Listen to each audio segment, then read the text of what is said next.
మిత్రులందరికీ నమస్కారం. పులి కన్ను వైడ్ ఐ ఛానల్లోకి మీ అందరికీ స్వాగతం, పునః స్వాగతం. రావణుడు ఈ పేరు వేరువేరు కారణాల ద్వారా ఇటీవల సామాజిక మాధ్యమంలో బాగా చక్కర్లు కొడుతూ ఉన్నది. రావణుడు, కుంభకర్ణుడు, నరకాసురుడు, అట్లాగే మహిషాసురుడు, వీళ్ళని ఆదర్శంగా తీసుకునేటటువంటి ఒక సామాజిక వర్గం ఇటీవల తయారవుతున్నది. ఎందుకు తయారవుతున్నది? దీని వెనుకున్నటువంటి సిద్ధాంత నేపథ్యం ఏంటి? దీని గురించి ఆలోచించాలి. ఒక సామాజిక వర్గం, మేము మూలవాసులము, ఫలానా వాళ్ళు ఆర్యులు, వాళ్ళు ఎక్కడి నుంచో వచ్చారు, ద్రావిడుల మీద లేకపోతే మూలవాసులమైనటువంటి మా మీద దాడి చేశారు, ఒక చోట నుంచి ఒక చోటికి తరిమారు. ఈ సిద్ధాంతం ఒకటి వాదనలో ఉన్నది. దీనికి ప్రతిముఖంగా ఇంకొక సిద్ధాంతం కూడా వాదనలో ఉన్నది. ఈ రెండు ఉన్నాయి. వాటి సంగతి అలా ఉంచితే, నిన్న మొన్నటి దాకా ఒక 2-3 దశాబ్దాల దాకా పురాణాలు కల్పితాలు, అవి నమ్మదగినవి కాదు, అందులో ఉన్నదంతా అబద్ధం, అవి ఎవళ్ళు చారిత్రకంగా కాదు, ఇవన్నీ ఇటీవల అప్పటిదాకా కొంత వాదనలు ఉండేవి. ఇప్పుడు ఆ వాదనలు పోయి చాలా భిన్నమైనటువంటి ఒక తరహా వాదనలు వస్తూ ఉన్నాయి.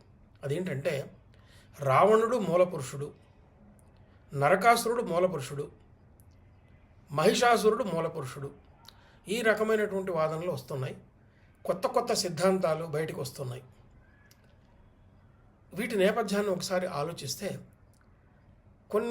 దాదాపు 1 సంవత్సరం క్రితం వరకు సామాజిక మాధ్యమంలో ఒక ఆయన రావణుని పేరు పెట్టుకున్నాడు, సీతారావణుని పేరు పెట్టుకున్నాడు. ఆ తర్వాత ఎందుకో మళ్ళీ ఆ పేరు డ్రాప్ చేసుకున్నాడు, అది వేరే విషయం.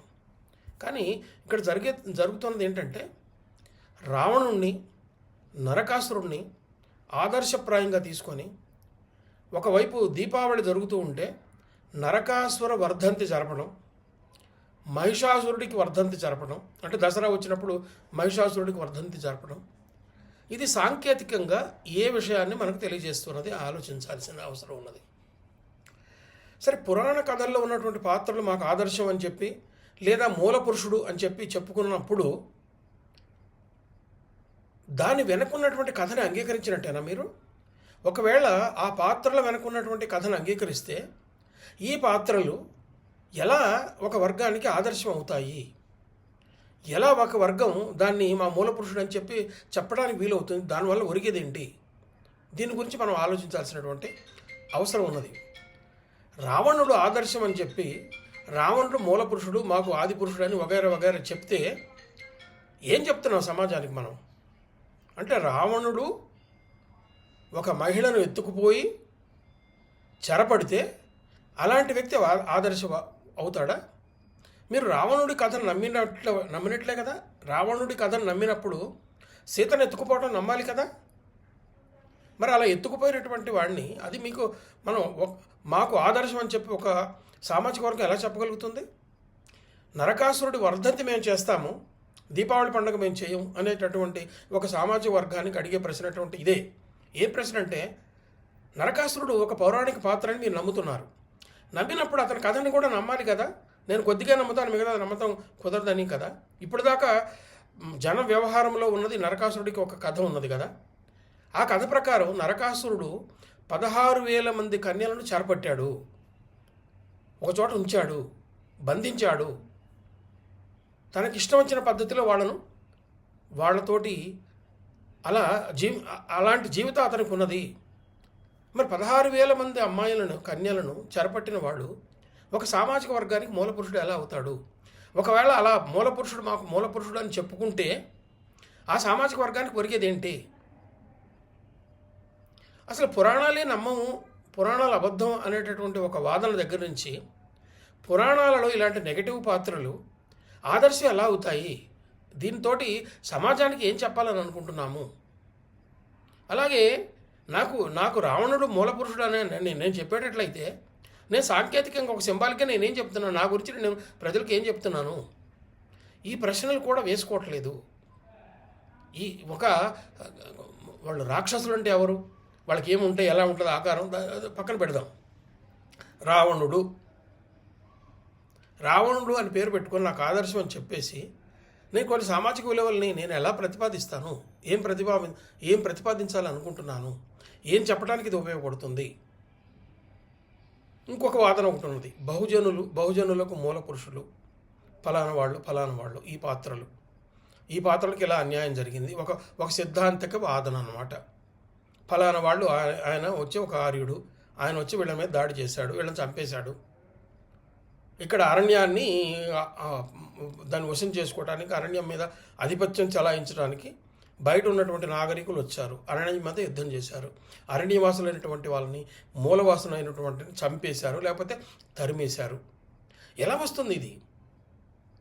అంటే మీరు చెప్పే కథని చారిత్రకంగా నిరూపించడం కుదరదనే కదా ఇప్పటిదాకా మీరు చెప్పింది. అలాంటి మీరు కల్పిత పాత్రలనే కదా అన్నది. ఇలా కల్పిత పాత్రలు అన్నటువంటి పాత్రలు ఇప్పుడు ఆదర్శ పాత్రలు ఎలా అవుతాయి? ఒక సామాజిక వర్గానికి ఆదర్శ పాత్రలు ఎలా అవుతాయి? ఈ రావణుణ్ణి, నరకాసురుణ్ణి, మహిషాసురుణ్ణి ఎలా చేయాలి? ఎలా ఆలోచించాలి? ఎలా అర్థం చేసుకోవాలి?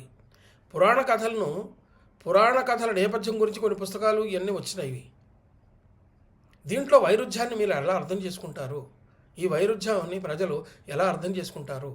ఈ మాత్రం కూడా ఆలోచించకుండా రావణుడు, నరకాసురుడు, లేకపోతే మహిషాసురుడు వీళ్ళు ఆదర్శ పురుషులు అని చెప్పేటటువంటి, మాకు ఆదర్శమూర్తులు అని చెప్పేటటువంటి వాళ్ళకి వర్ధంతులు, జయంతులు జరపడం అన్నది ఈనాడు సమాజంలో మనం ఆలోచనలను ఎటు తీసుకుపోతున్నాము, ఏ విధమైనటువంటి ప్రత్యామ్నాయ ఆలోచనలు ఆలోచించడానికి ఉపయోగపడతాయి అని ఆలోచించాల్సినటువంటి సమయం ఇది.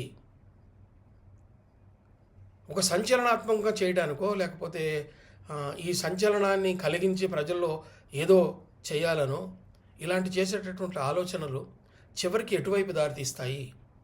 వీటిని గురించి ఆలోచించాల్సినటువంటి అవసరం లేదా? మిత్రులారా, ఆలోచిద్దాం. పురాణాలను ఎట్లా అర్థం చేసుకోవాలి, పురాణాల్లో ఉన్నటువంటి విషయాలు ఈనాడు సామాజిక విలువల ప్రకారం ఎలా అర్థం చేసుకోవచ్చు? పోనీ అసలు ఉన్న దాంట్లో ఏమి అర్థం అవుతుంది? మనకు అర్థమయ్యేది సరైనదేనా? సరిగా ఆలోచిస్తున్నామా? ఆలోచించినప్పుడు ఆయా సామాజిక వర్గాలు పురాణాల గురించి మాట్లాడితే ఏం మాట్లాడాలి, ఎలా మాట్లాడాలి, దానివల్ల ఒరిగేది ఏంటి? రాక్షసులు మూలపురుషులని లేకపోతే ఆదివాసులని చెబితే వాళ్ళతోటి వచ్చేటటువంటి సామాజికంగా వచ్చేటటువంటి ఆలోచన అది మేలు చేస్తుందా, కీడు చేస్తుందా? ఈ మాత్రం కూడా ఆలోచించాల్సినటువంటి అవసరం లేదా? ఈ ఆలోచనల గురించి 1-2 సార్లు మనం ఆలోచిద్దాం. మిత్రులారా, ఈ వీడియో మీకు నచ్చితే లైక్ చేయండి, మీ బంధుమిత్రులకు షేర్ చేయండి. నా ఛానల్ పులి కన్ను సబ్స్క్రైబ్ చేసి పక్కన ఉన్న బెల్ ఐకాన్ని నొక్కండి. దీనివల్ల ఎక్కువ మంది దీన్ని ఉచితంగా చూసేటటువంటి అవకాశం ఉంటుంది. నమస్తే.